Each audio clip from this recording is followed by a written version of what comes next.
Steve was out of Destiny tomorrow, but I think Steve said we had to leave here tonight. Whoever's driving, I have nothing to. All right. We are up and running. We have a live video. A room full of people. All right, you guys. Oh, I'm gonna be in this whole thing. Da, da, da, da. Is that plugged in? Okay. Oh, it's got batteries. Is it connected to there? Oh, it's just a recording. Just a recording. Yeah. Okay. Are we ready? Well, yeah. Ground rule. Everybody, shut up. Yeah. Really, seriously. If you start talking, nobody knows anything. If you've got a question or whatever, do like they do in school. And if it's something I'll answer right away, that's fine, or we'll talk about it later, okay? I promised that myself that I would do this because I got a lot of questions from everybody over time about, they don't know anything about past family or very little. So what I did was I put tried to collect up pieces of this and pieces of that I had and string them together in one of these packages like you have here. And I'm going to probably have to just talk about some of this stuff as we go. First thing I want you to, if you have one, this pretty picture here of all these people, but the one that has Jacob and note and James Phillips. John on the bottom. And the reason I want to talk about those is they're kind of two very interesting, very early parts to this. The left side was, in fact, this note was built by my brother's, Dave's, one of his children. So it shows him as the starting point. On the left, I added myself on because everything else on the page is the same for he or I. In terms of the lower half is my mother's side, Emil, going down, and my upper side is my father's, Berg, going up. Okay, and this shows you going back a few generations. You can go, of course, from my mother's side. You've got my mother, which Grandma Marie to a lot of you kids, and great grandma to some of you and didn't know. And it's a grandma with the missing leg, for those of you who remember, because my mother had knee cancer and had her leg amputated late in her life. When you go back on the Emil side, going down across the bottom, you end up about 4 generations on this with a William over on the upper right. I added a Jacob, and the reason I added a Jacob will be explained on the next page. If you want to turn it, it looks like this page with a block marked off on the upper right, which is one of the keys I want to talk about. Jacob was one of 5 brothers that were over in Prussia and 1760. And then the 5 brothers all signed up with the English who wanted to come over here or did come over here and fight in the Revolutionary War in 1776, as it says there. They did the thing that so many did.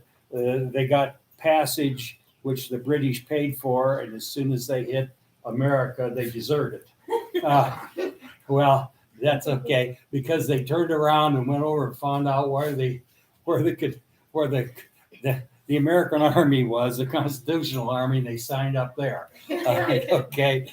That's, I think, probably at that time was sufficient to make them an American citizen. But at any rate, Jacob was one of the brothers and started this. And the reason that you see several spellings, there were 5 brothers, and they came over. Nobody wrote read or wrote or read much at that time. So they just said, what's your name, when they went into a city or a town or whatever to sign up. And somebody says Emil, so they wrote down Emal. Another one says Emil, Emel. There were 5 different spellings. I have a book at home, like so, and about that thick, that my mother got in about 70 years ago, which was from a lady that was doing the genealogy on all these Emils. It's been a treasure trove of information, and the stuff is out of it. But it is so thick because those 5 brothers and all their lineage are all in that. She wrote, the lady who was doing this, the genealogist in the early 1950s, wrote my mother, asked her if she would send information on our family and anything else she had, and would she be interested in one of the books when it was done, hardbound book like that thick for $15 she was going to charge.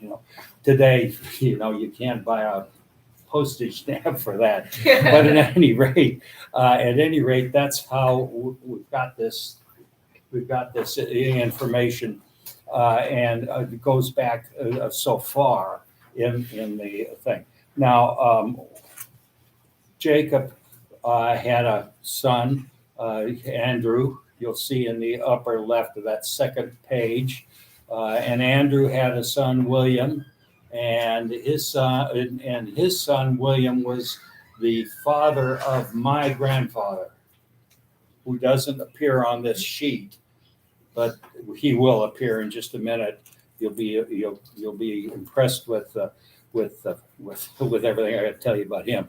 At any rate, the lady that was doing the genealogy was a relative of where is it, Solomon. If you look in the upper thing there, where there's the 3rd black line up here, and her great grandfather was Solomon, so that was her connection to this, and she had all that data.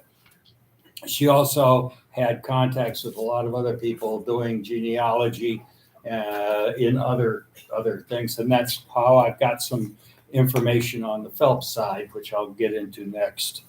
The next page gives you a photo.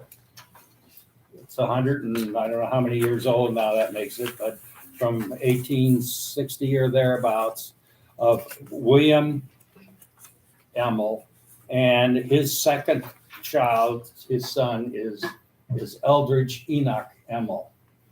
Eldridge is on the picture here, and he's either the a middle person on the back row or on to the right of him. I think he's the middle person in the row here, and he ended up, the family ended up going from Pennsylvania to Ohio. To every generation kind of moved west because that was what was happening to a lot of them. And of course, you went by wagon, or later on there were trains, but it was a continual movement to the west. And he was in Ohio, I think they said. But at any rate, if you go to the next page, that's my grandfather. This fellow right here, Enoch. He was a musician. He was an actor. He deserted his wife and 3 little kids. He all those things. And the desertion was when they were in Nebraska, and she had my grandmother had that. Fortunately, his father, who was in Iowa, Deep River, Iowa, brought them back somehow, and I'm not sure how they got back. There were trains, but they didn't run that way. They probably went by wagon to get back to Deep River, and that's where my grandmother grew up, and in the 1860s and 70s. And she had to, seamstress, she cooked, she did anything she could to make some money. And then her uncle saw to it that she got okay. The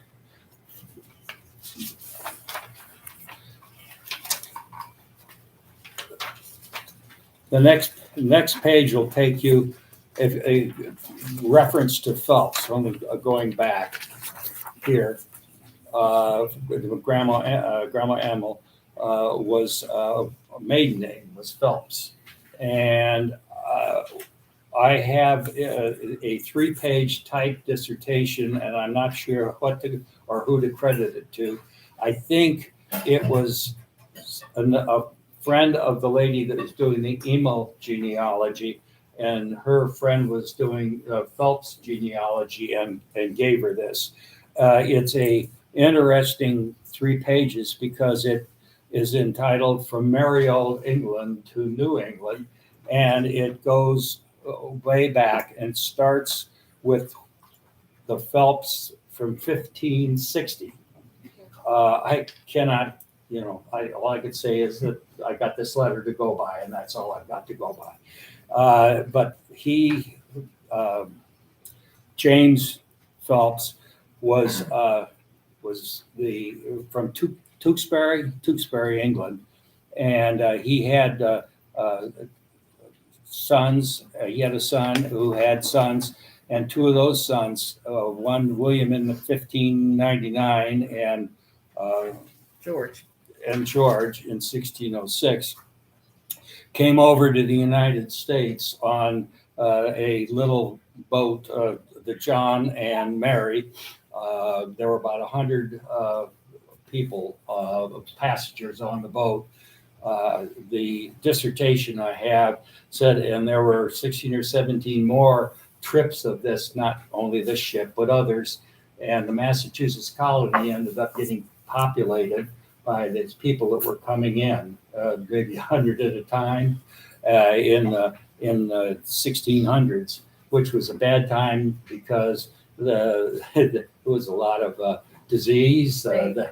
There were friendly Indians and there were unfriendly Indians, and there were, just a lot of that going on. But he was when he got here, and his brother, they became sort of leaders in the colony, and things got, as this letter says, in 1638. Things got kind of crowded in the Massachusetts Bay Colony. I can't imagine, but they got crowded. And so a bunch of them, and William and a bunch of them went to Connecticut, and they started a Connecticut colony there, and he became governor of Connecticut. Now, that's as far as this storyline goes. And the only other thing the letter contributed, which is kind of fun to read, is it described some of the goings on in the early days and how people were treated. And, we've heard of the Salem witch trials. We've heard about that. Well, a lot of that kind of stuff was going on. But at any rate, how to connect that and the late 1600s, then to get it up, that's missing. I don't have that. So that's a large gap, but it's kind of interesting to think that just about every Phelps in the United States came from this one fella and his brother. Next page is sort of the last one I have on this, and a picture in the upper right is my mother as a young woman, kind of a very attractive lady, and that she had, my dad had a 10th grade education. She had gone to college, 2-year college, teachers college in Ottumwa, Iowa, and she had started teaching in Iowa, and that, but for some reason, and I can't tell you why the reason, she ended up in Fort Wayne, Indiana, the same place my father was growing up. And they ended up going together in 1928. They went together for 6 years before they got married. Back then, you kind of have to remember that, and they'll tell you it was tough to plan on getting married because the Depression hit in '29, and my dad said I'd go to work every day knowing whether I was going to be fired or not, that kind of thing. And a lot of people were. There were some pretty dirty tricks that went on. A boss had a brother-in-law that was out of work, so he'd fire somebody and bring his brother-in-law in. That kind of stuff went on. But at any rate, she and my dad went for 6 or 8 years. Now, he had a very good job, and we'll go to that in the second package in that. My mother had 2 sisters, Genevieve or Jean, her older sister, 3 years younger or older than she, and Polly, who was a year younger than she. And those 3 girls, in fact, the reason that the desertion occurred, I told you my grandfather deserted, was after Polly was born. It was Callaway, Nebraska, middle of nowhere on the Transcontinental Railroad. It was all a little town.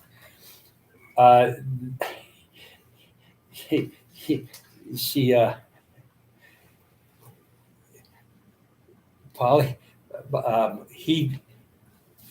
stop. He ended up bringing, my grandfather was married, of course, there.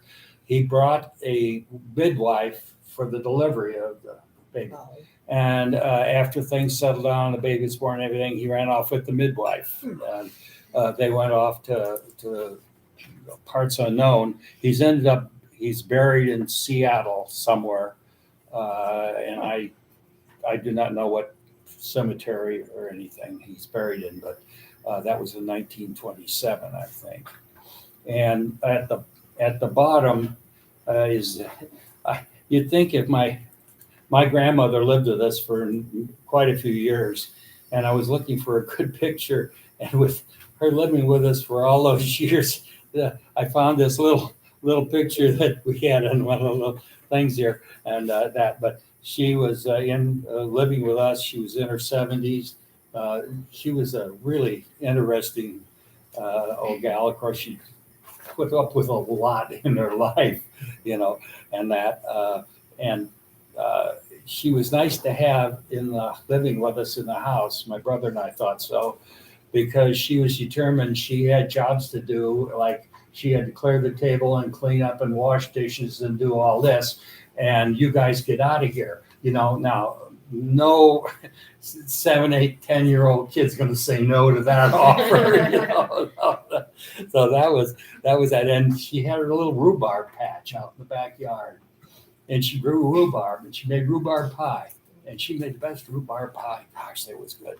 At any rate, she died in her earlier years, before she came to live with us permanently back. She had a little cottage up in northern Indiana, up at Rome City, which is above Fort Wayne by 50 miles or so on the Sylvan Lake.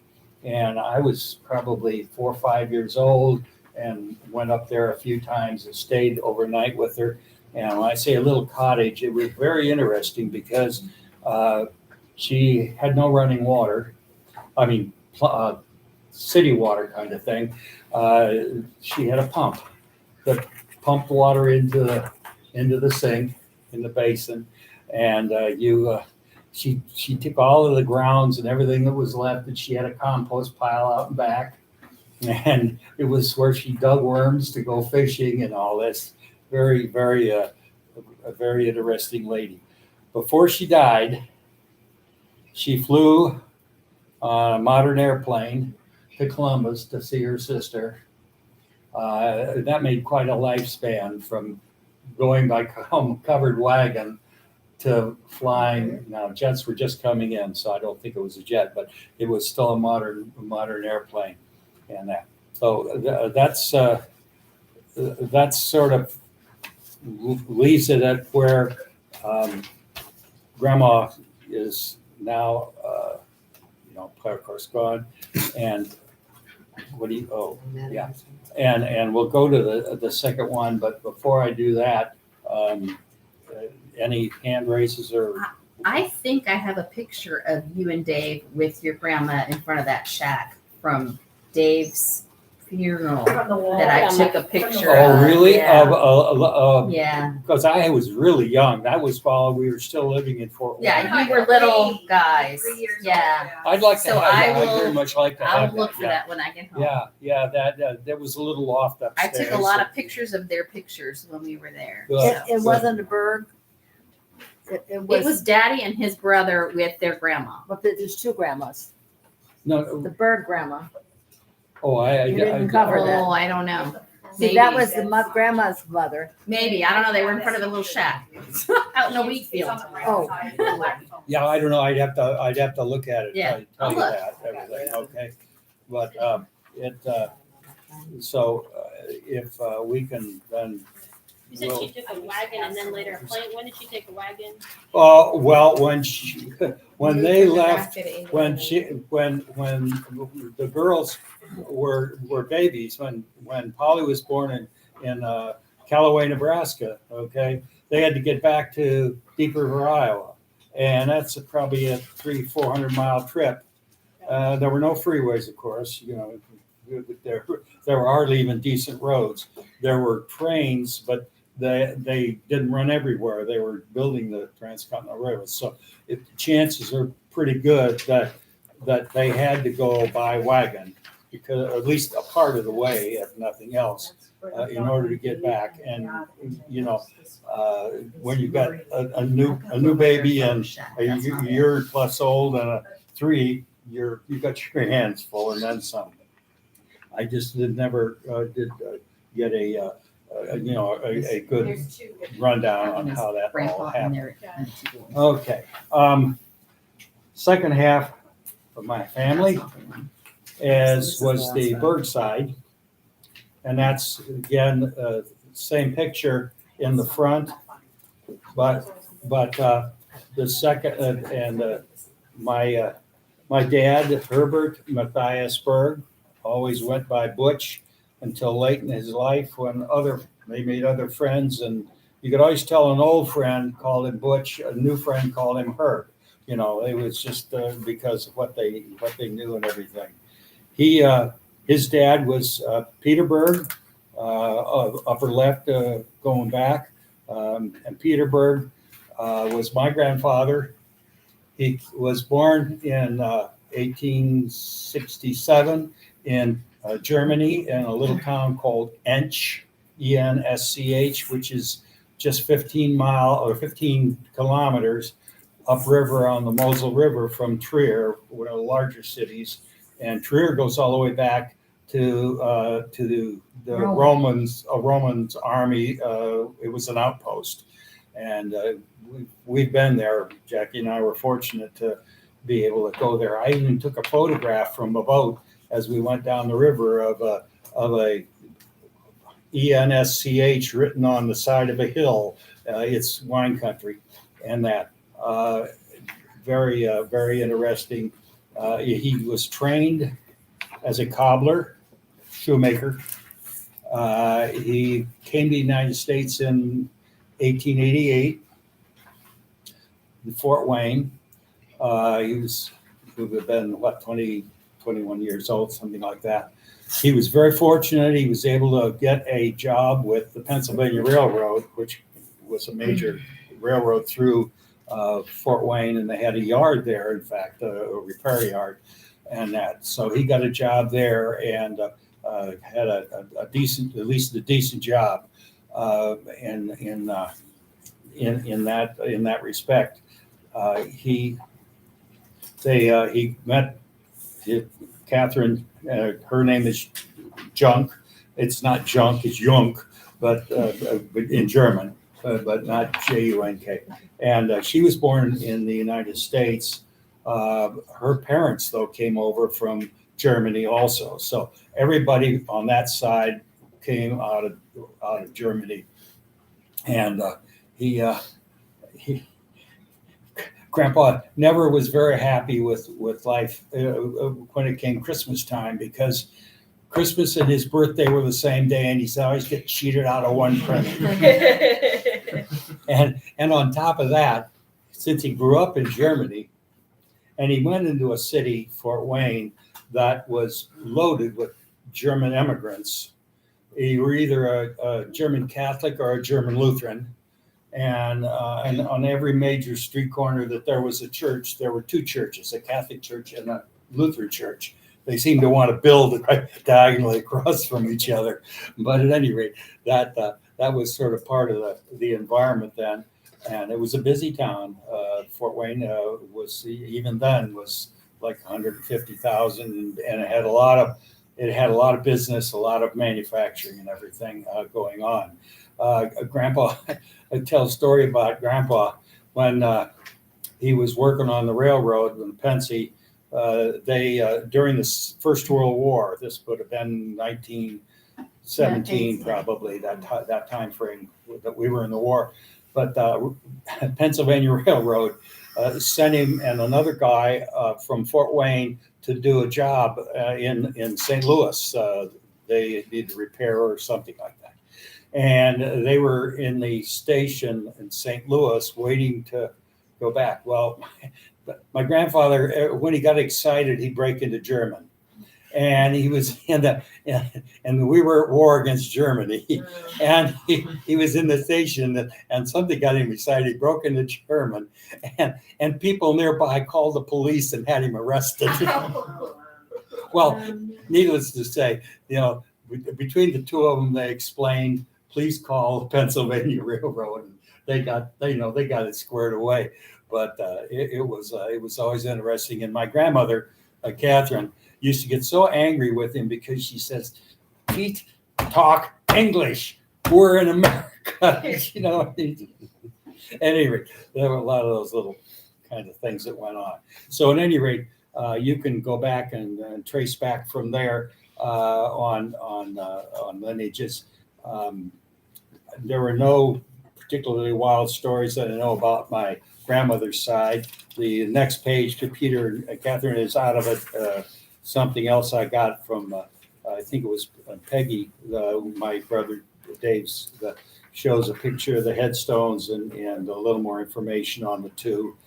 And that. This represents a picture that I am really very happy I have. And I've given it out and I have some more of them here, a few more here. But it's the only picture I know of that had my grandmother and grandfather and all of the 9 kids. There were 6 boys and the 3 girls.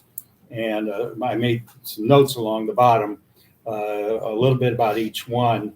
I want to talk more specifically about several of the people here and a couple of in-law uncles. But Joe was the oldest. He was married, had 5 children. One of his sons was a West Point graduate. He graduated during the Second World War, early graduation. Back then they were compressing things to get more graduates from the academy out in that respect. He was just a workman guy, mechanic, owned a gas station. A really nice guy. The next guy was Albert. He was a couple of years later. In fact, every one of these kids is just about 2 years apart.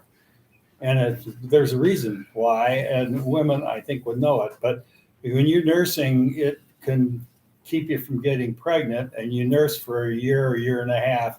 And then, so every 2 years, one would pop out for 18 years or 20 years or whatever. But at any rate, Al was kind of a interesting guy and a little hard little hard to get close to because he was very much into things like astrology. And the rest of the family wasn't into things like astrology. So, they have family get together and he'd be over there counting stars and he'd be playing cards or something like that. And it used to be fun when they family got together and they played cards because I was, maybe 5 to 8 years old. And one of my uncles would say, Tommy, go get me a beer. And I'd bring him a beer. Here's a nickel, and I was bartending. Sounds familiar. Well, it was just. Nickel was a lot in those days. Yeah, I mean, it was, they didn't give me too many nickels, but even so, it was kind of interesting, and I was motivated to go get a beer. So. Okay, number 3 on the list is Valentine, really nice guy. Lived most of the time I knew him in St. Paul, Minnesota. Job there. Wife was Barbara. He had 2 girls and a son. The son was a Catholic priest. And an interesting story, a little bit of an interesting story there. When my mother died, Father Richard was going to do the funeral, and I was already back in Fort Wayne where she died. And Jackie flew from Seattle, I guess it was, Seattle, to Fort Wayne for the funeral. And he came from Minneapolis, St. Paul. Well, she's standing in line with the priest. In Chicago. In Chicago, to changing planes, getting on LinkedIn. And, it's came a case of saying, are you a Berg by any chance? He says, well, yes, Father Richard Berg. He said, well, she introduced herself. He said, that's at least crap. The line gets up to where they're handing their tickets. And he says, give me your ticket. He says, I always wanted to do this all my life. Now you have to go back all these years when, nobody ever thought a priest ever would have a wife. And he said, Father and Mrs. Berg, and put the 2 tickets down. You were there, the jaw drop. What? At any rate, he got a kick out of that, a real big kick out of that. Okay, let's see. That brings me down to my dad, and I guess I told you already. 10th grade education, went to work, worked for when he got out of. International Harvest. Ultimately International Harvest for probably 5 or 6 years or so. He worked for, I think it was Seaford, which was a food distributing company, and then he worked for International Harvester, and he worked there. International Harvester had a major truck assembly plant in Fort Wayne, and he was able to get on there, and he worked his way up into the mid-30s. He was the foreman, the lead foreman for the production line. When the war started in 1941, they needed to send somebody to Chicago, to the executive office, to help the guy, Dan Conroy, that was the head of the chief buyer there. And I guess because my dad, they liked him, and all that, but he knew a truck inside and out, having been in production. So we picked up and went to Chicago in early 42. We ended up, and he finally found a place for us. It was a 3rd floor apartment in the south side of Chicago, 7941 Champlain, and it was a nice place. It was but there was no place for kids to play or anything else, stickball in the street, and then you play in the local vacant lot that's full of broken sticks and rocks and all that kind of shit. So they couldn't wait to get out of Chicago when the war was over.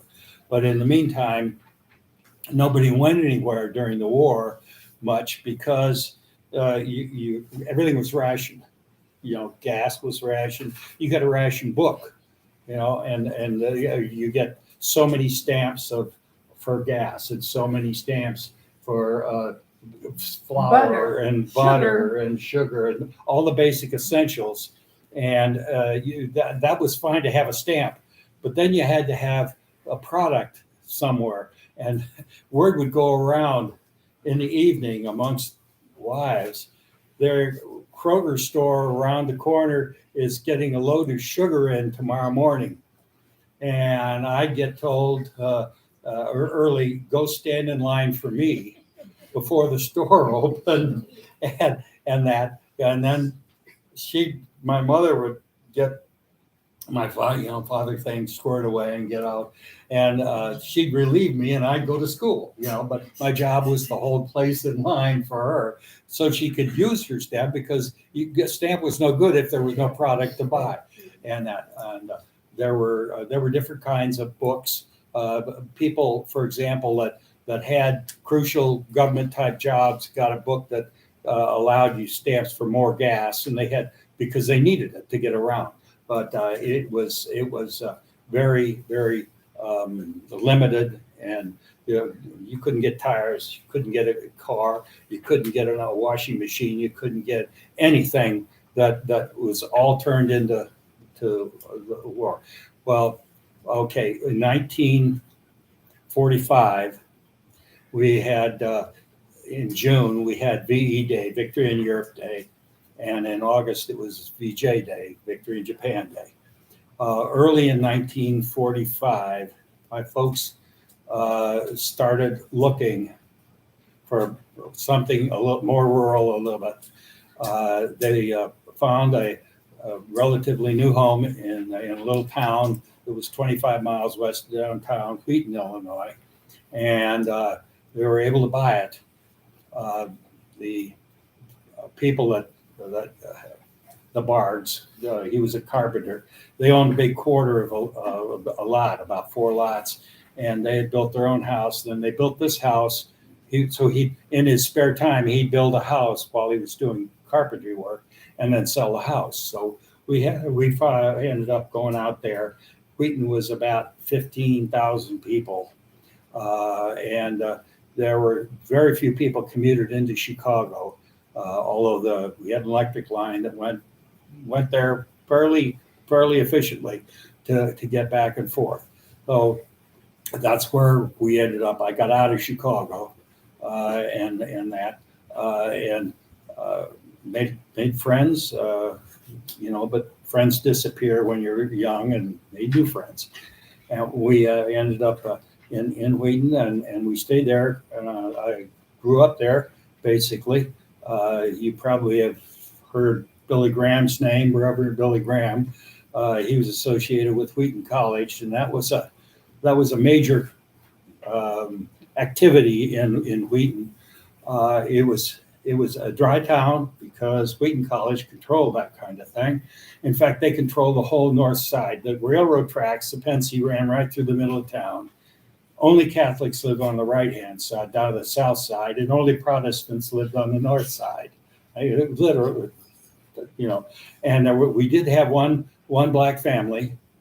They ran the garbage function, and nobody wanted to lose them because they were, but they do just well. And it turned out later on they had 3 boys. Every one of them was a damn good athlete, and they were star athletes at the Wheaton High School. So that family did well, but you didn't have an ethnically mixed situation in that respect. I went to high school at Marmion, which was a military academy. I was a day student. They also took boarders. That was in Aurora. That was about 20 miles away, but I rode the electric line to it and back. Wore a uniform, went through military training, like a junior ROTC kind of activity now. Went to Notre Dame. I did. Well, my brother did too, but that's a separate one I'll get to. My brother was always about 30 genius points ahead of me. I'm not trying to be facetious. He was a brilliant guy. He was first in his class always. When he was 2 years behind me at Marmion, and he led his class in everything. He was the Corps commander, military commander, when they announced, and I'll come back to this, but there was going to be an Air Force Academy. They have tests that they give yearly in order to determine who's eligible, and then politicians nominate and send people. And he took those tests and he did extremely well. And he went to the first class in 1955, and I was that was at Lowry Air Force Base because they didn't have the academy wasn't built yet. But I'm going to get back to the academy wasn't built yet because there's a reason to bring it up. At any rate, he ended up graduating from leaving the academy after 6 months. He ended up going to Notre Dame. He was accepted at Notre Dame in mid-year in the freshman year, and I know of nobody else that Notre Dame just didn't do that. You were accepted as a freshman and that, but beyond, you didn't come in at mid-year. I think I know why, because the president and CEO of the International Harvester Company, whom my dad was on first name terms with, was a board of trustees of the University of Notre Dame. And when he made application, he was one of the references that got put on the thing. So it probably carried just a little bit of weight, you might say. But he should have been there anyway because he's that kind. So at any rate, he went through and he ultimately got his degree in chemistry and then went on. I went to Notre Dame aeronautical engineering, started in 53. Graduated in 57, got a graduate degree in 59. A little story associated there. I was ready to go into the Air Force, having been an ROTC student. Back then, you have to understand back then, the Korean War was just over with in 1953. And this was an all-male school, 6,000 kids. But nobody wanted their education disrupted if they could avoid it. Well, one way you avoided it was you signed up for Army, Navy, or Air Force ROTC program, and hopefully if you stayed, eligible and everything, and we didn't get in the middle of a very serious other war, which we didn't, you made it through college. So there were just lots of kids in that. But I had a 3-year hitch. I owed the government. And I had orders to come to Eglin Air Force Base, which is right over here, in 1957. We're coming up on Easter break, and Professor Brown, the head of the department, caught me and pulled me aside and said, I got to ask you something. He said, I have been saving one of my graduate student fellowships. He had 2 for the year. It was a small department for John Diver. And John was #1 guy in our class, but John was also applied to Cornell, which was the best aero school in the country at the time. And he told him that's okay. If you get it, that's fine, but you're backstopped here. Well, John did get it. So he said, at the last minute, I've got this fellowship that I have to fill. And I would like to, ask you, would you want to take it? And I said, well, I think so. But, I don't have the next best average or anything. He said, that's not why I'm asking you. He said, I went to the grad students, the second-year grad students. And I said, who's really, who would you recommend? And they said, well, he said, we don't know except that, Tom Berg keeps coming around in the afternoon on his own time and helping us reduce data and work in the wind tunnel and doing these kind of things. That's his man. I want somebody who's willing to work. So that's why he was offering it to me. You out with now. I wasn't a dumb student by any stretch, but at any rate, I got it because I put in a little extra time as a senior, and that. But at any rate, we get the I get to school the start of the year, and Johnny Ricassi was the other guy, and Johnny and I shared this little cubby hole. And how am I doing on time? Too much? No, you're good. Shared this little cubby hole with 2 desks, and there was a buzzer when the boss wanted us to buzz. The secretary buzzes.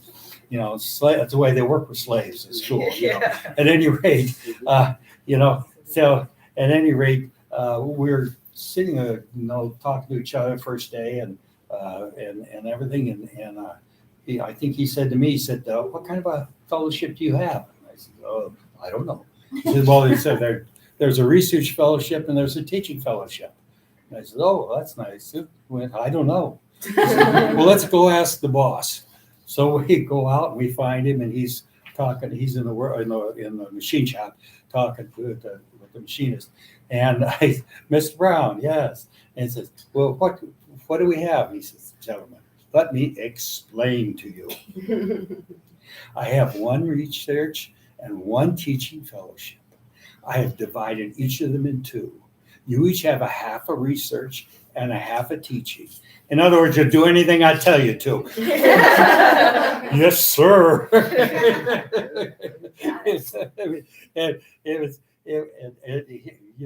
He was quite a guy for 2 years. I really learned a lot under him, both about aeronautical and in labs and everything else. But there were some interesting. Oh yeah, the other story is I'm coming up to graduate, and I've got my hours in, class hours in. And I've written my thesis. I couldn't get away with just 30 hours. It had to be 24 plus a thesis to him. And so I wrote the thesis and I turned it in. I didn't hear anything, and I kept asking the secretary every day, and he would let you know when he wanted, So at any rate, I hear the buzzer, and he says, "Mr. Brown would like to talk to you now." So I walk in there, and I get about from here to where he is, and he picks up this draft thesis, and he, boom, right into my stomach. He said, "You call that a thesis? Get out of here." So I do back, So I look in the thing, I figure he's red lines all over. He's marked. There isn't a mark in it, nothing. So I spent a couple 3 days just going through. And I actually found out a lot of stuff that could have been done a whole lot better. So about 4 days later, I go back in, and Mr. Brown says, "You've been thinking about your thesis?" "Oh, yes, sir." Not much else. So anyway, I get to sit down next to him, and he says, "Show me what you found." So I go through and I find out. He says, "That's pretty good. You found more than I did. Now go get it finished up and everything, and we'll go to orals." Then I had to take orals too, 3-hour stand-up orals, which it was the old-fashioned way of getting a thing he wouldn't have the otherwise. So that was my story coming out of college, and I did go to the Air Force. I got orders to report to Air Force Ballistic Missile Division in Los Angeles, which I had not ever heard of at that point. It was really neat because the orders ordered me to report to Post Office Box 58974 or something. I looked at that. I said, "Well, how do I report to a post office box?" So at any rate, I was working as a summer intern kind of thing with Bendix Corporation till I got called into service. And my boss said, "Well, let me go talk to contracts. I think I've heard about this outfit." And it turns out the little contract that we were working on at Bendix was for in support of the nozzle designed for solid rocket engine motors that they haven't figured out how to keep together. They blow the nozzle out the minute that was very early, of course, in 1959.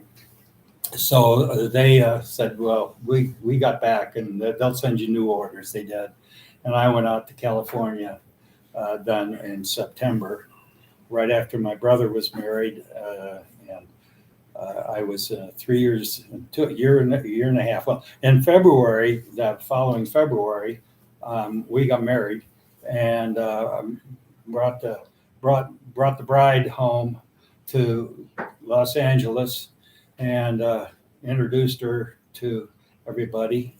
And it turns out that, of course, Jackie's from New Orleans.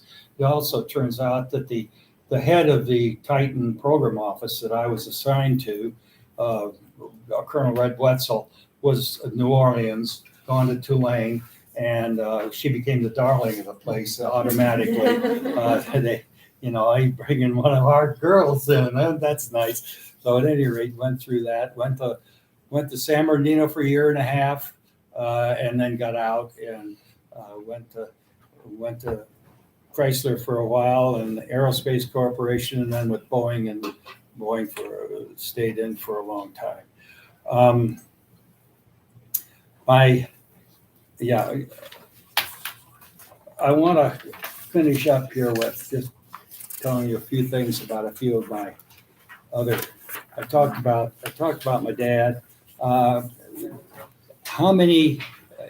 Maybe everybody here has seen the movie League of Their Own. Yeah, and A League of Their Own. The girls. Yeah. Well, my uncle Ernie was general manager and pretty much ran the Fort Wayne team and that. And when I'd visit down there, you'd go to games and all that. So it was an interesting thing. He was in that for a number of years, about 6 years or so. And then the league started to fall apart because the original reason they were set up by Phil Wrigley was because all the men had gone to war, and they wanted to keep that. But then the war was over, and people started coming back, and it got harder and harder to keep it a thing going. So at any rate, he was looking around for something to do, and he had made good friends because they were in the Fort Wayne Daisy game situation there, both, but with Van Orman, who ran the hotel there, a big hotel downtown, and they got involved, and Ernie went over to Toledo in 1952 to an ice hockey game over there, and he thought, this is great. This is sport we don't have, and it's just violent enough that people like to come to it. So they had a new arena they were just built, and all that. So he came back and convinced Van Orman that they ought to go get a franchise in this International Hockey League, and which Van Orman says, okay, but you're going to do the dirty work and you got to do all that. I'll put up some money, and that. So he did, and they started the Fort Wayne Comets hockey team, and that was 70 years ago, and they still are playing today. They're the longest running continuous minor league hockey team in the United States. Wow. Now, he was in it for probably, I don't know, I'm guessing 6-8 years, something like that. And he kind of got out of that. Before he retired, he had a brainstorm. He says, all this area he lives in, northeastern Indiana, sports and recreation and fishing and hunting, and this is all big time stuff, boating and all that. But there's no one place people can go. So he kind of, I think, he gets some credit for coming up with the issue, the idea of a sports and recreation show. And I've been told that he probably was one of the first in the United States to do it. And he set this whole thing up and ran it, and turned out to be a roaring success because it's like car dealers. They all want to, come together. Well, this is a great place for all of the people that wanted sports to come together, So that's what he did until he retired finally, and that. The last one on this page, my uncle, Frank Parrott, I only bring it up because they were my godparents. They didn't have children, and they liked to treat me like I was their son. And I spent quite a few summers being a farm boy for a city boy to be a farm boy for 4, 5, 6 weeks is kind of fun. You learn how to shovel manure. You learn how to repair holes in a barn floor. You learn how to stretch new fence. You learn all kinds of things that are so useful in the city, you know. But anyway, he ran a. His real job was to run the company business, which is a meat packing business. He was what you'd call a gentleman farmer. He had 70 acres, and he'd buy cattle in the spring and run them in the summer and get rid of them before winter hit because it's too much trouble. The last one I want to talk about, my Aunt Vi didn't get married until she was 30 years old. And this is the picture here as well with John Merrill.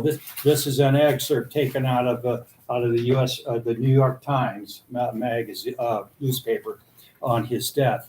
But John was an incredible person. He got married and had 3 children. He ended up remarrying my aunt, Aunt Vi. I never heard anything other than she had to be committed. I think it's a mental problem apparently. The first wife.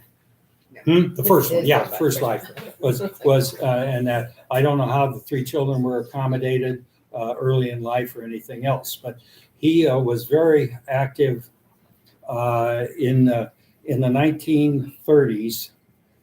He was working for the government engineering function of some kind. May have been even associated with some of the Depression WPA kind of projects. I don't know, but Chicago had a terrible problem. The city, the pollution in the little river that ran through Chicago and in the lake, the bottom of Lake Michigan, because the city had for almost as long had just dumped everything, raw sewage and everything else in the water in either the lake or that. And it got to a point where it was just downright dangerous. So he was on a team that got the job of figuring out how to solve this problem. And the way they solved the problem is this little river that only ran about 20, 30 miles, and then it dead ended. So it went nowhere, and it's just sloshed back into Lake Michigan. So they ended up having it dredged another 30 or 40 miles down to connect with the Illinois River, which then connected with the Mississippi, and they had a flow, put in some locks on the front end, and they did a good job on that and got some awards. He was asked if he wanted to join a firm of Skidmore and Owens, Ken Skidmore and Nathaniel Owens. That was young guys getting started, and he said yes. So it became Skidmore, Owens and Merrill. And then Skidmore died very unexpectedly in 1939. So it became really, they kept the name, but it was just John and Nathaniel Owens. Owens was a true artist. He didn't want to run a company. He just wanted to design things. So John was really ran the thing. And they started being quite successful, and because they'd been successful, and he had in this project to turn the river around, they were, well, if you heard of the Manhattan Project, that was started in 39 or 40 to see about, is atomic power something that can be done? Can we split atoms? Can we do everything else?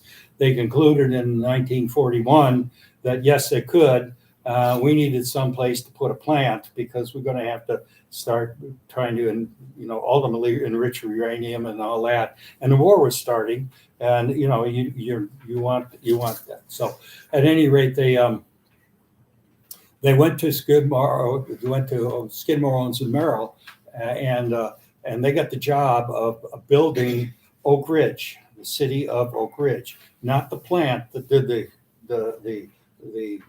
enriching of the material, but everything that went with it. Where do you put it? Well, it's got to be totally innocuous. And of course, there were no surveillance satellites then. So if you could go out in the middle of nowhere, and the middle of nowhere turned out to be to the north and west of Knoxville, Tennessee, out in the boonies, almost unoccupied country, other than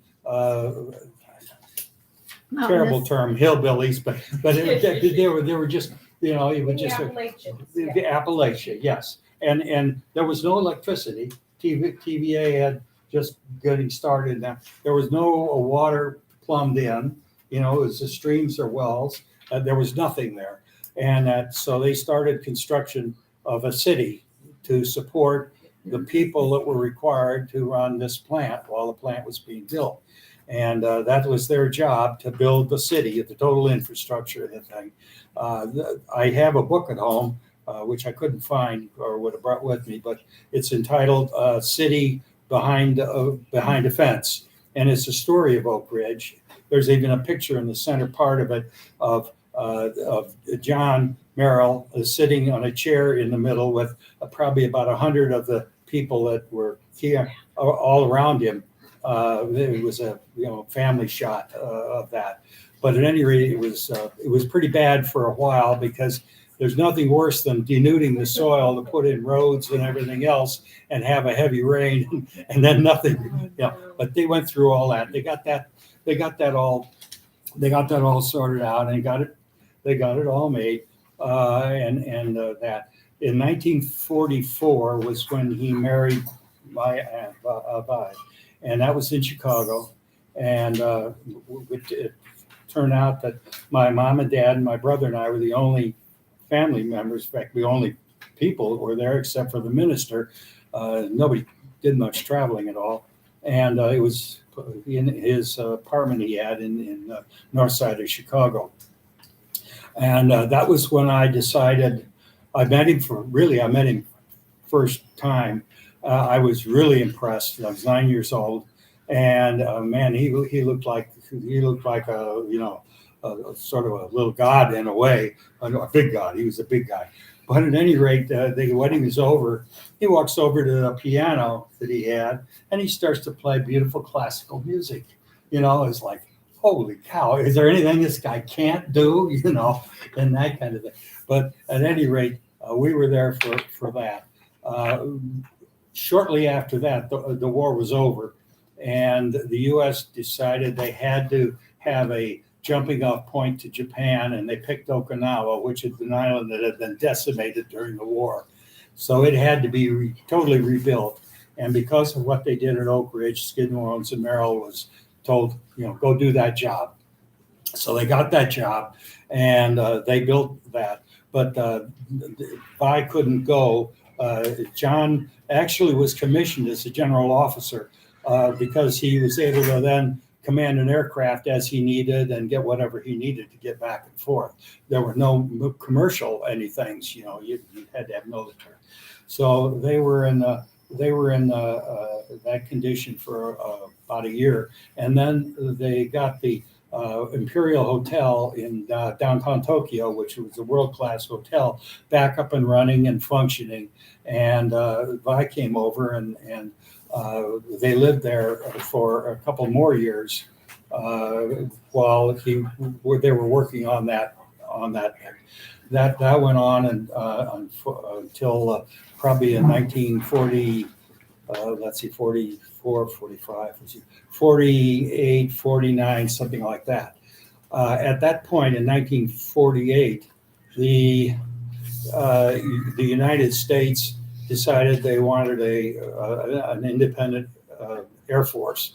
The Army didn't want it, but they got it. They took the Army Air Corps and made the Air Force out of it. Well, the minute they did that, the Air Force now wanted their own academy. So started the game. You'd appreciate this. Started the game of politics reigned rampant. For a year and a half or two, they had a dozen places, and then they had 6 places, then they had 9 places, then they had 3 places. It went all over the map, in politics. But they settled on Colorado Springs. And they in 1952 they finally got to the point where they got it authorized and they got some funding for it and everything else. And Skidmore, Owens and Merrill won the job of building the Air Force Academy, the same Air Force Academy my brother went to for 6 months when he started. And they it was quite interesting. The first 2 years, unfortunately, the kids had to live at Lowry Air Force Base in Denver because they didn't have an academy completed yet. So that was kind of hard. There were 306 in the first class. They graduated 260, and I'm told, I'd never seen this in print, that there were several suicides, that the demands were so demanding on the whole thing that they broke a lot of the kids down. And it was a shame because they were too good to be doing that, but that's what happened.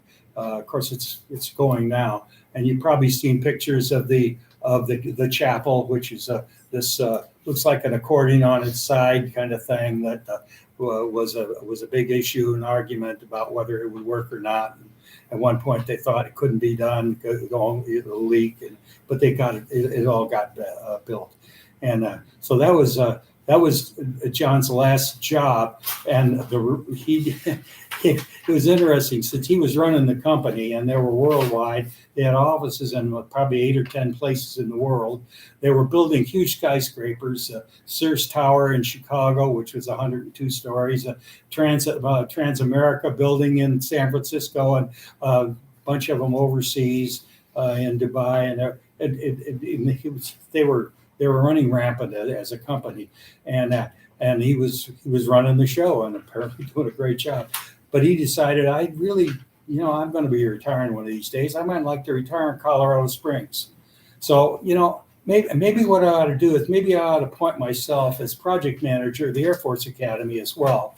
And that gives me an excuse to go live out there and that. So that's what he did. So they moved out and they took up residence in the Broadmoor Hotel, one of the first class big time hotels, and they had an apartment in that, and he supervised that, and he flew all over and did all the things. It was interesting. Some of you kids actually were there for a luncheon that she had us for lunch one day, and that he was unfortunately he died of emphysema, I think it was. He was a heavy smoker, and the lifestyle and everything else caught up with him. But he was some kind of guy. And I didn't become an architectural engineer, and I signed up to Notre Dame to go into mechanical engineering on my father's advice, which was, there aren't really that many opportunities for architectural engineers. There's many more for it. I forgot to tell him that I happen to have an uncle that is the largest architectural firm in the world. But at any rate, I'm glad I didn't, because I ended up being in aerospace, and I had great time, 40 years. We saw a lot. We saw a lot. Splashdown parties and launches and all kinds of stuff. And he's done. I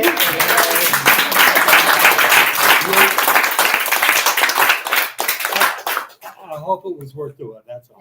Absolutely. Very interesting. Do you know how Butch got his nickname? How Butch? Butch got to be Butch? Oh, well, no, I don't. Other than it wasn't that uncommon for a kid that maybe had some moxie, that was kind of a little bit of a scrapper or something, to get the name Butch. But I really can't tell you how he got it. He always had it from the beginning. And he probably would prefer that to Herbert anyway, or Matthias, his middle name. That was okay. And your dad also was the editor of the ROTC newspaper. Okay. At Notre Dame, I assume. Well, yeah, Dad was. That Broadmoor Hotel is the way we went to Colorado. That's back in